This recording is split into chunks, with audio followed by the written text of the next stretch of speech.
The glass door of the cafe swung open, and cold air rushed in with Mia Bennett. Her heart was pounding, not from the winter chill, but from nerves that had been building all day. Tonight was Christmas Eve, and tonight she had a date. A real date, set up by her coworker Claire, who insisted this man was different, that he would be patient, that he would try. Mia was deaf. She had been deaf since birth, and every date she had ever gone on ended the same way. Awkward silences, uncomfortable stares, and men who ran out of patience before dessert arrived. She had learned to read lips with sharp precision, and she carried her phone everywhere, ready to type or use speech to text when needed. But no matter how hard she tried to make things easy for the other person, it seemed like effort was never returned. Still, she wanted to believe tonight could be different. The cafe was strung with warm golden lights, and a small tree stood near the window, its ornaments catching the glow of candles on every table. Christmas music played softly, though Mia could not hear it. She could feel the light bounce of it in the floorboards, in the way people around her swayed without noticing. She spotted him near the back, a man named Daniel, sitting stiffly with his phone in his hand. He looked up, offered a small smile, and stood as she approached. "Hi," she said, her voice careful and steady, shaped by years of practice. Daniel nodded, gesturing to the seat across from him. She sat down, her hands trembling slightly as she set her phone on the table, the speech-to-text app already open. She had explained everything to Claire beforehand, and Claire had promised Daniel understood. She hoped that was true. For the first few minutes, things seemed fine. Daniel asked simple questions, and Mia answered by reading his lips, occasionally glancing at the phone screen to catch a word she missed. She smiled, trying to make the moment lighter, hoping her warmth would ease any tension. But slowly, she noticed the shift. Daniel's sentences grew shorter. His eyes drifted to the door, to other tables, to anywhere but her face. When she typed a joke into her phone and slid it toward him, he barely glanced at the screen before looking away again. "I'm sorry," he said suddenly, running a hand through his hair. "This is harder than I thought it would be." Mia's chest tightened, but she kept her expression calm. "It's okay," she said. "We can slow down. I don't mind repeating things." Daniel shook his head, not meeting her eyes. "No, I don't think I can do this. The whole talking through a phone thing and watching your mouth the whole time, it's just not what I expected." The words landed like a slow, cold wave. Mia had heard variations of this before, but never so directly, never on a night meant to feel special. She wanted to argue, to explain that connection was possible, that people could learn, that patience was the only thing missing. But she saw in his face that his mind was already made up. "I should go," Daniel said, reaching for his coat. "I'm sorry, Mia. Merry Christmas." And just like that, he was gone, weaving through the tables and out into the cold night, leaving her alone, with 2 untouched cups of coffee and a half-finished appetizer between them. For a moment, Mia sat frozen, staring at the empty chair across from her.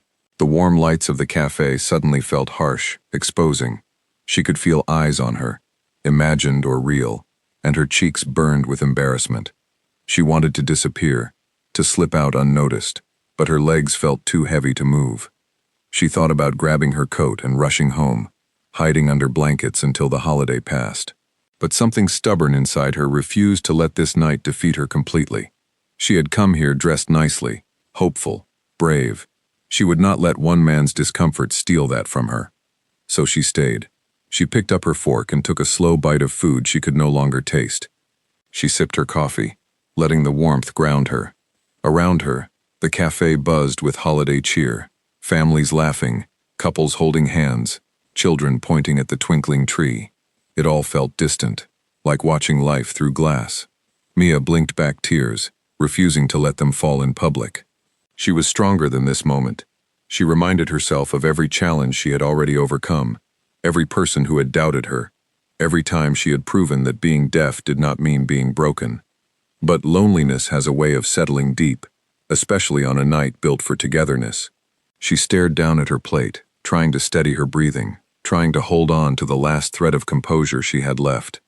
She did not notice, at first, the small pair of eyes watching her from a nearby table.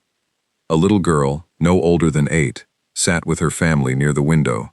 She had been coloring a paper snowflake, but her attention had drifted toward the woman sitting alone, the woman whose eyes looked glassy with unshed tears. The girl tugged at her mother's sleeve, whispering something urgent, but her mother, distracted by conversation, only nodded absently. The girl slid off her chair anyway. Mia felt a light tap on her arm and looked up, startled. Standing beside her was a child with wide, curious eyes and a gentle, determined expression. The girl raised her hands and began to move them slowly, carefully, forming shapes Mia recognized instantly. "Are you okay?" Mia's breath caught. The signs were imperfect, slightly clumsy, clearly still being learned, but unmistakably real. For the first time all night, someone was speaking her language, not out of politeness, not through a screen, but with genuine effort and care. Tears that she had fought so hard to hold back finally slipped free. But this time, they were different. This time they came from something warm blooming in her chest, something she hadn't felt in longer than she could remember. She looked at the little girl and smiled, her hands rising to answer in the same gentle language. "I'm okay now," she signed back. "Thank you." The girl's face lit up with pure delight, as though she had just unlocked a secret door into a new world. She turned briefly toward her table and waved excitedly for someone to come closer. Another small girl hopped down from her chair too, eager not to miss whatever magic was happening. Mia wiped her eyes, still stunned, still trying to understand how something so simple could feel so powerful. The rejection from moments earlier suddenly felt smaller, further away, as if it belonged to another night entirely. Whatever this evening had planned to become, it was no longer heading in the direction she expected. The two girls stood beside Mia's table now, both of them buzzing with the kind of excitement only children seem to carry so effortlessly.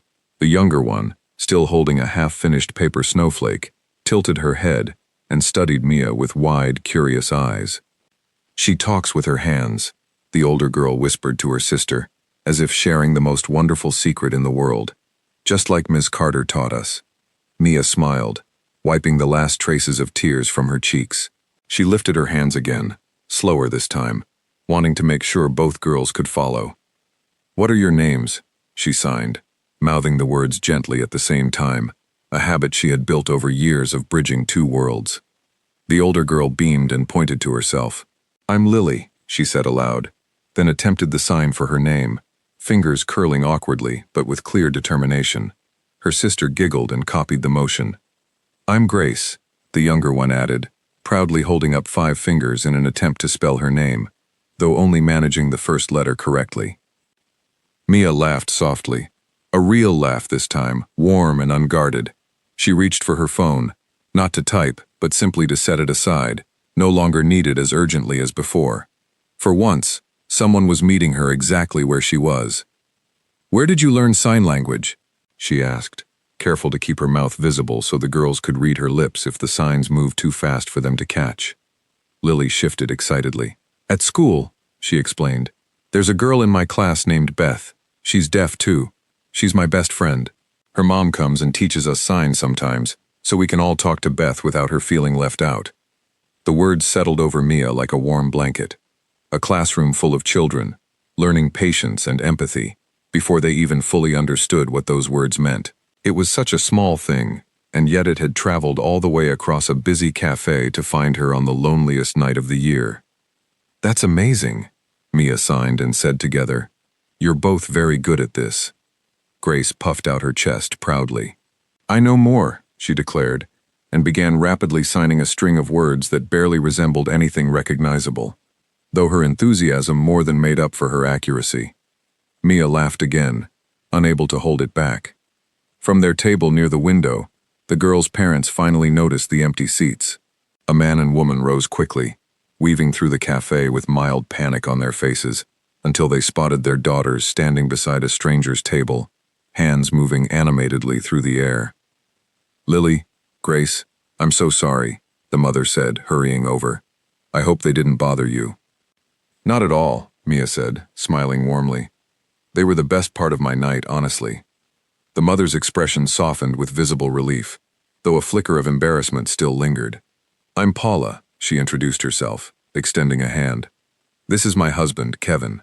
I'm so sorry if the girls interrupted anything important. Mia shook her head gently. You don't need to apologize. I was having a rough evening, and your daughters somehow made it better within a few seconds. Kevin knelt slightly to be at eye level with his daughters. What did you two do? He asked, curious now rather than concerned. We talked to her, Grace announced proudly, with our hands, because she's deaf, like Beth. Paula's eyes widened slightly, understanding dawning across her face. She looked at Mia with a mixture of surprise and quiet admiration. They've been learning basic signs for a few months now, she explained. Ever since Lily's classmate joined their school, I didn't realize how much they'd actually picked up. They picked up more than you think, Mia said, still smiling. Enough to turn a very lonely moment into something I won't forget anytime soon. Paula glanced at the empty seat across from Mia, then back at her.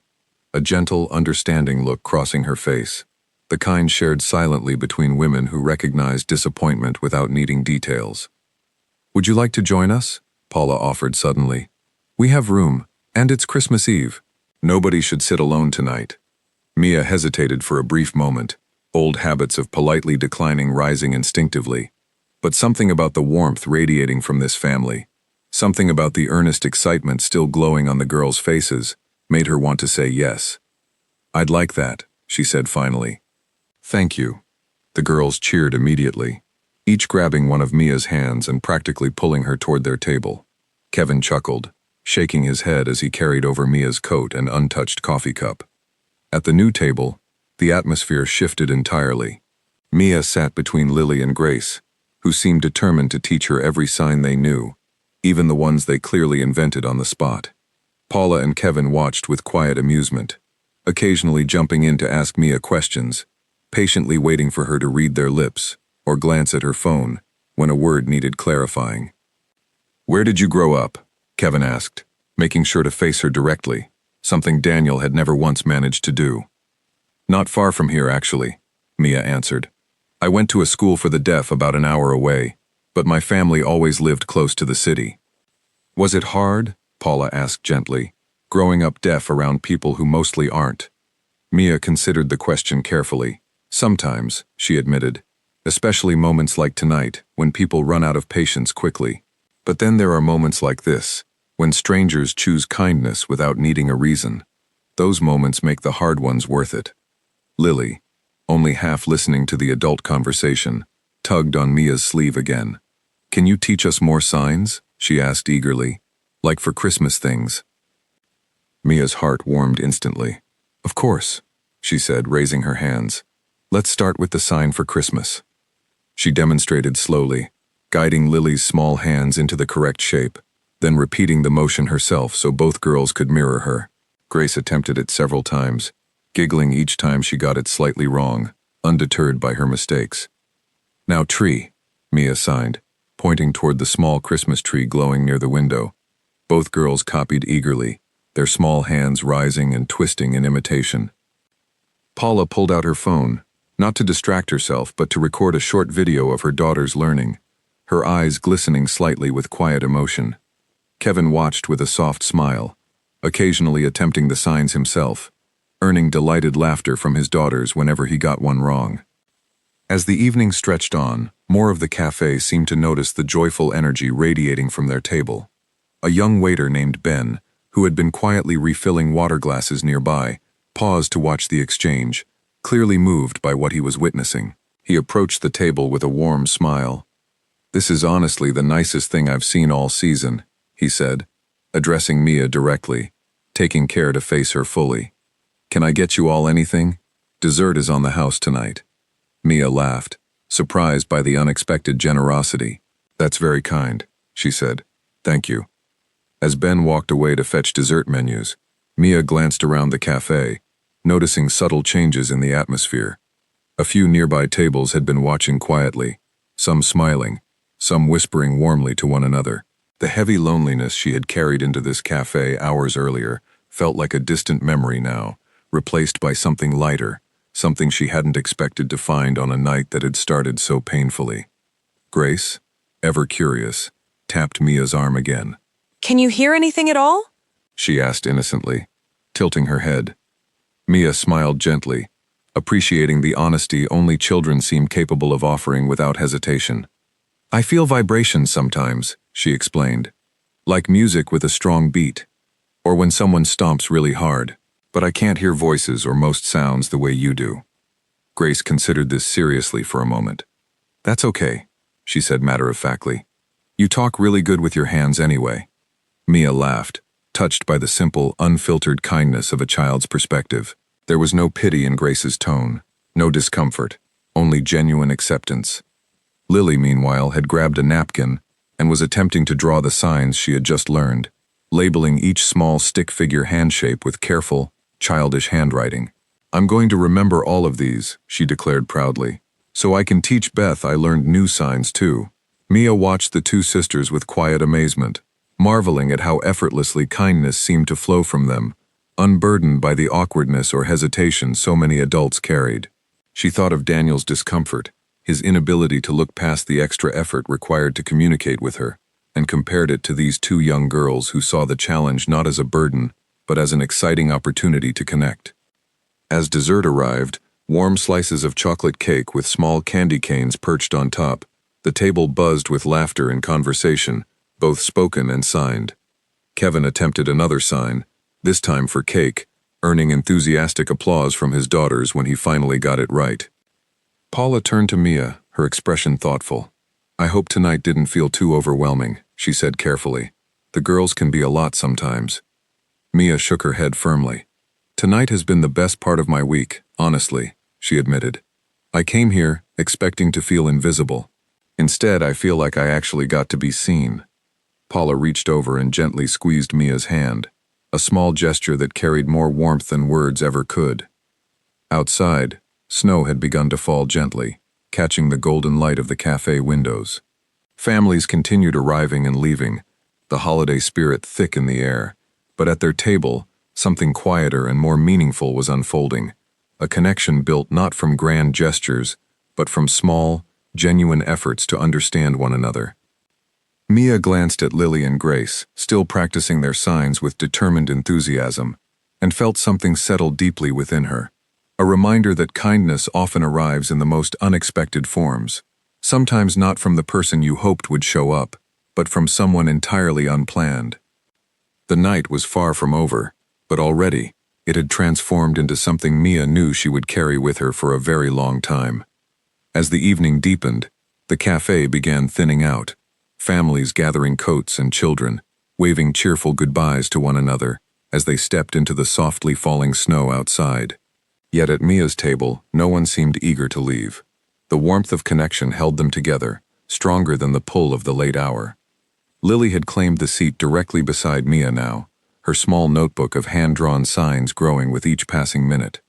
She flipped through the pages proudly, showing Mia every new addition. I drew snow too, she said, pointing to a wobbly sketch of falling flakes with two stick hands fluttering downward beside it. That's the sign, Mia confirmed, demonstrating the gentle wiggling motion with her fingers as she lowered her hands slowly. You got it exactly right. Grace, not to be outdone, tugged at Mia's sleeve again. Show me your name, she said. Like, the sign for your actual name. Mia smiled and demonstrated the personal sign she had used since childhood, a simple gesture combining the first letter of her name with a small circular motion near her shoulder. Both girls attempted to copy it several times, giggling at their own clumsy versions before finally managing something close enough to make Mia clap in encouragement. Now do ours, Lily insisted eagerly. Mia thought for a moment, then created simple, playful signs for both girls, based on their personalities rather than just letters. For Lily, she used a gentle sign resembling a book opening, since the girl had clearly shown herself to be curious and thoughtful. For Grace, she chose a bright, bouncing motion, matching her energetic, chatty nature. Both girls squealed with delight, practicing their new names repeatedly, proud to have their very own signs. Kevin watched with quiet amazement, leaning toward Paula. I don't think I've seen them this excited about learning something in a long time, he murmured. Paula nodded, her eyes glistening slightly. It's different when it feels personal, she said softly. Not like homework, like something real.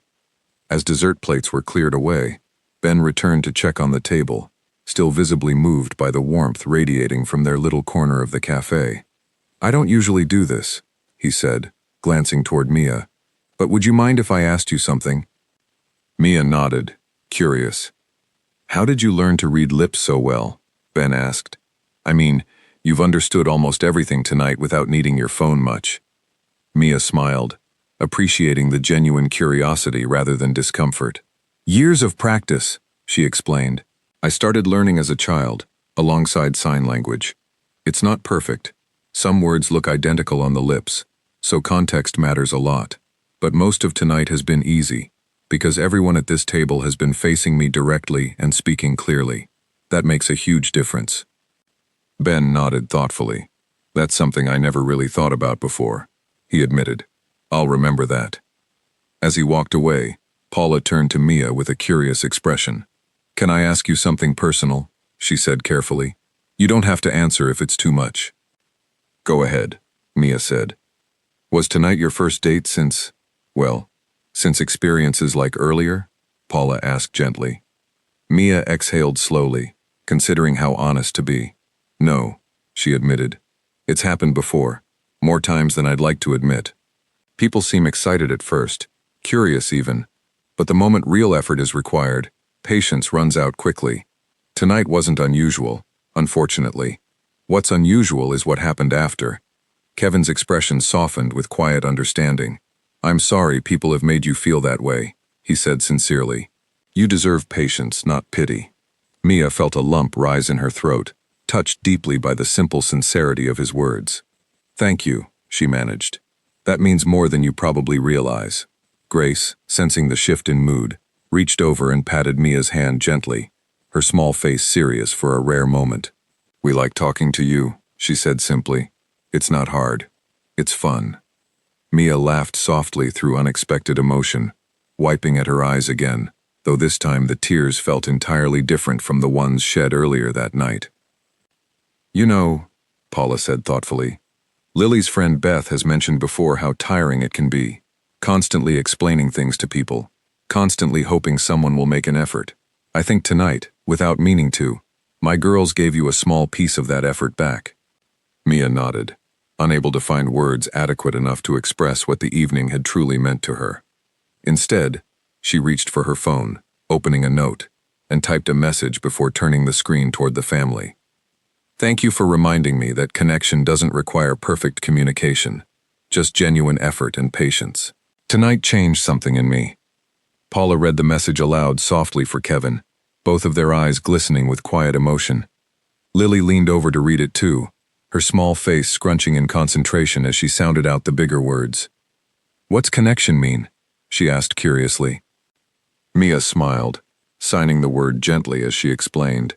"It means feeling close to someone," she said, "like understanding each other, even without needing everything to be perfect." Lily nodded seriously, as though committing the definition to memory. "Like us," she declared confidently. "Exactly like us," Mia agreed. As the cafe began preparing for closing, the family gathered their coats, reluctant but understanding that the night had to eventually end. Kevin gently helped Mia into her own coat, a small, thoughtful gesture that did not go unnoticed. "Would you like to exchange numbers?" Paula asked, holding out her phone. "The girls would love to keep learning signs from you. If you're open to it, maybe we could meet again sometime, not just tonight." Mia hesitated only briefly before nodding, warmth spreading through her chest. "I'd really like that," she said honestly. They exchanged information quickly, the girls insisting on adding their own small doodles beside their names in Mia's phone contacts, tiny hand-drawn stars and hearts scattered messily across the screen. As they stepped outside into the softly falling snow, streetlights glowing warmly against the dark sky, Lily turned back suddenly, tugging on Mia's sleeve one final time. "Merry Christmas," she signed carefully, slower than before, clearly wanting to make sure she got every movement exactly right. Mia knelt slightly, meeting the girl's eyes directly. "Merry Christmas," she signed back, her heart full in a way it hadn't been in longer than she could remember. Grace waved enthusiastically, before grabbing her mother's hand, still chattering excitedly about all the signs she had learned. promising to teach her stuffed animals the moment she got home. As the family disappeared into the snowy night, Mia stood alone for a moment outside the cafe, watching the soft flakes drift silently downward. The loneliness that had gripped her heart earlier that evening felt like a distant memory now, replaced by something warmer, steadier, more hopeful. She thought about Daniel briefly, about his discomfort, his impatience, his inability to see past the extra effort required to know her fully. But instead of pain, she felt only quiet gratitude now, gratitude that his absence had left space for something far more meaningful to arrive. Walking slowly toward her car, Mia pulled out her phone and looked again at the message Paula had sent moments earlier, confirming plans to meet again after the holidays, the girls eager to continue their lessons. For the first time in longer than she could remember, Christmas Eve had not ended in disappointment, but in genuine, unexpected joy. The days following Christmas Eve passed differently for Mia than any holiday season before. Normally, the days after a disappointing date left her retreating inward, avoiding messages from well-meaning friends, replaying every uncomfortable moment until it wore a groove into her memory. But this time, something had shifted. She found herself smiling unexpectedly throughout the day, thinking about Lily's careful, determined signing, about Grace's bright enthusiasm, about the quiet warmth in Paula and Kevin's eyes. The evening had left an imprint on her that felt different from anything she had experienced before. Lighter somehow, more hopeful. 3 days after Christmas, her phone buzzed with a message from Paula. Mia opened it eagerly, smiling as she read, "The girls haven't stopped talking about you. Lily has been teaching her stuffed animals sign language all week. Would you like to come over this weekend? Nothing fancy, just hot chocolate and maybe more signing lessons, if you're up for it." Mia felt warmth spread through her chest as she typed her reply, agreeing without hesitation. The idea of spending time with this family again, without the pressure of romantic expectation, without fear of impatience or rejection, felt like a gift she hadn't realized she needed. That weekend, she arrived at their home, a cozy house decorated with the last remnants of Christmas cheer, lights still twinkling gently along the porch railing. Before she even reached the door, it burst open, and Lily and Grace came rushing out, both talking excitedly with their hands, some signs correct, others charmingly invented, but all filled with genuine effort. "We've been practicing," Lily announced proudly, ushering Mia inside. "Watch this." She proceeded to sign an entire short sentence, slower than natural speed but remarkably accurate. "My family is happy you are here." Mia's heart swelled with emotion. "That was perfect," she signed back, clapping enthusiastically. "You've improved so much already." Grace, determined not to be outdone, tugged at Mia's sleeve and signed her own sentence, slightly less polished, but equally sincere. "I like you very much." "I like you very much too," Mia responded, kneeling down to meet her at eye level. Paula appeared from the kitchen, carrying a tray with mugs of hot chocolate topped with small marshmallows. "I hope this is okay," she said, smiling warmly. The girls insisted on making it themselves, mostly. "It's perfect," Mia said, accepting a mug gratefully. Kevin joined them shortly after, settling into an armchair nearby. "I've actually been looking into sign language classes," he admitted, somewhat sheepishly. "For adults, I mean. The girls have been putting me to shame with how quickly they're picking things up." Mia smiled, genuinely touched by his willingness to learn. "That's wonderful," she said. "It really does get easier the more you practice, just like any language." As the afternoon continued, laughter filled the living room, mixing spoken words with signed conversation seamlessly. The girls proudly showed off drawings they had made depicting different signs, labeling each one with careful handwriting, determined to remember every lesson from their special evening. At one point, Lily grew quiet, staring thoughtfully at her mug of hot chocolate before looking up at Mia. "Can I ask you something?" she said carefully, clearly having thought about the question for a while. "Of course," Mia encouraged gently. "Do you get sad sometimes?" Lily asked. "Like, because people don't understand you sometimes?" Mia considered the question seriously, appreciating the honesty and depth behind it. "Sometimes," she admitted, "it can feel lonely when people don't try, but then there are moments like meeting you and Grace, and those moments remind me that not everyone gives up easily. Those moments help balance out the harder ones." Lily nodded thoughtfully, seeming satisfied with the honest answer. "I'm glad we didn't give up," she said simply. "Me too," Mia signed, smiling warmly. As the visit continued, Paula pulled Mia aside briefly, while the girls distracted Kevin with another round of sign language practice. "I wanted to thank you properly," she said quietly. "Not just for teaching the girls, but for being so patient and kind with them. You've given them something incredibly valuable." "They gave me something valuable too," Mia replied honestly. "More than they probably realize." Paula smiled softly, glancing back toward her daughters. "They talk about you constantly," she admitted. "Lily even told her teacher about meeting you. Apparently half her class wants to learn more signs now too." Mia felt a warm rush of pride and gratitude, imagining a ripple effect spreading outward from one small, kind gesture on a lonely Christmas Eve. What had started as a painful rejection had transformed into something far bigger than she ever could have anticipated. Over the following weeks, visits between Mia and the Turner family became a regular occurrence. Every weekend brought new lessons, new laughter, new moments of connection that continued strengthening the bond between them. Mia found herself teaching not just Lily and Grace, but eventually a handful of their classmates too, after Paula organized a small gathering specifically for children eager to learn. Word spread quickly through the small community. Parents began reaching out, curious about arranging similar lessons for their own children, eager to bridge understanding in ways they hadn't previously considered. What had begun as two little girls reaching out with clumsy, heartfelt signs blossomed into something resembling a small, grassroots movement of awareness and inclusion. Mia found herself busier than she had been in years, teaching informal classes in her spare time, watching children's confidence grow with every session. She often thought back to that Christmas Eve, to the humiliation and loneliness she had felt sitting alone at that cafe table, and marveled at how dramatically that painful moment had transformed into something so meaningful. One afternoon, several weeks into their growing friendship, Lily approached Mia with unusual seriousness. "I want to be like Beth's teacher," she announced, "the one who taught us signs. I want to help other people understand too." Mia knelt down, meeting her eyes with pride. "You already are," she said gently, "more than you know." Grace, never far behind her sister, added her own declaration.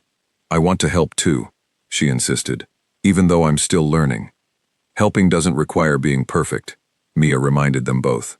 "It just requires trying, just like you did that night at the cafe." As winter gradually softened into early spring, the friendship between Mia and the Turner family only deepened further. She became a regular presence in their home, invited to birthdays, weekend outings, casual dinners, treated not as a guest, but as family. One evening, months after their first meeting, Paula reflected quietly while watching Mia help the girls with their homework, patiently explaining a math problem through a combination of writing and simple signs. "I think about that Christmas Eve a lot," she admitted to Kevin later that night. "How different things could have turned out if the girls hadn't noticed her, or if we hadn't invited her over." Kevin nodded thoughtfully. "Sometimes the smallest moments end up mattering the most," he said. Mia, unaware of their private conversation, continued working patiently with the girls, her heart full in ways she hadn't imagined possible months earlier. The rejection she had experienced that Christmas Eve, painful as it had been, no longer defined her memory of that night. Instead, she remembered small hands moving carefully through the air, forming imperfect but sincere signs. She remembered kindness offered freely, without hesitation or discomfort. She remembered the moment two little girls had reminded her, without even fully understanding the depth of their impact, that true connection required nothing more than genuine effort and an open heart. And as she watched Lily and Grace continue growing more confident, more compassionate, more willing to bridge understanding between different worlds, Mia felt profound gratitude for the unexpected path that painful evening had ultimately led her toward. What had started as the loneliest night of her year had become the beginning of one of the most meaningful chapters of her life, proof that sometimes the people who change us most deeply are the ones we least expect, arriving not with grand gestures, but with small, sincere hands reaching quietly across silence.